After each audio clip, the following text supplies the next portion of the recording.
If you are going into a situation where you have family members, where you have close friends who you know have voted in ways that are against you, like what you said, against your livelihood, and it's completely fine to not be around those people and to tell them why, to say, I have a problem with the way that you voted because it went against my very livelihood, and I'm not going to be around you this holiday. I need to take some space for me.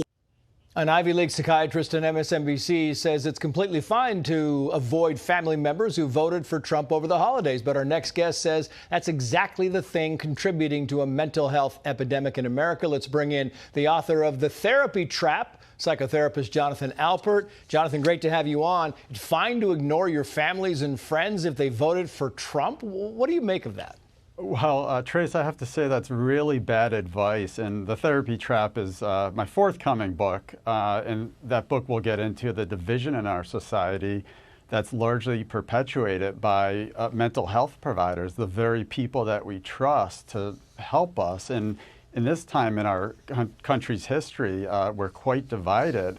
Yet the people that we turn to for help, they're telling us to stay away from people just because of someone's political beliefs. Yeah. It's not healthy. It's creating a mental health epidemic in our country, and it's got to end.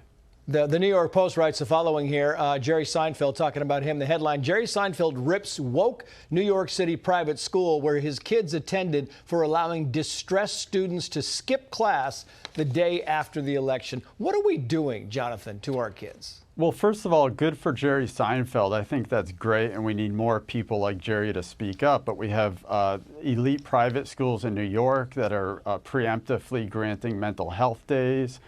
Georgetown University treated kids like kindergartners. This is not a mental health problem.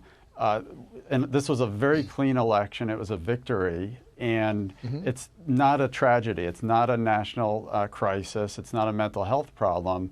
Yeah, right. It's being treated as such. And right. If anything, kids should go to school and maybe discuss political science, our country's history, and learn that this is fine and we'll survive.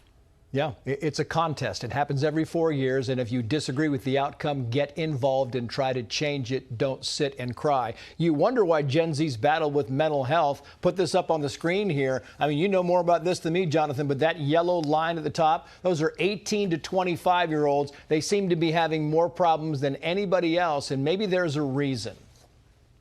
Well, the reason could very well be the mental health providers. They're instilling unhealthy beliefs in people, and then we have social media that's not helping the situation either.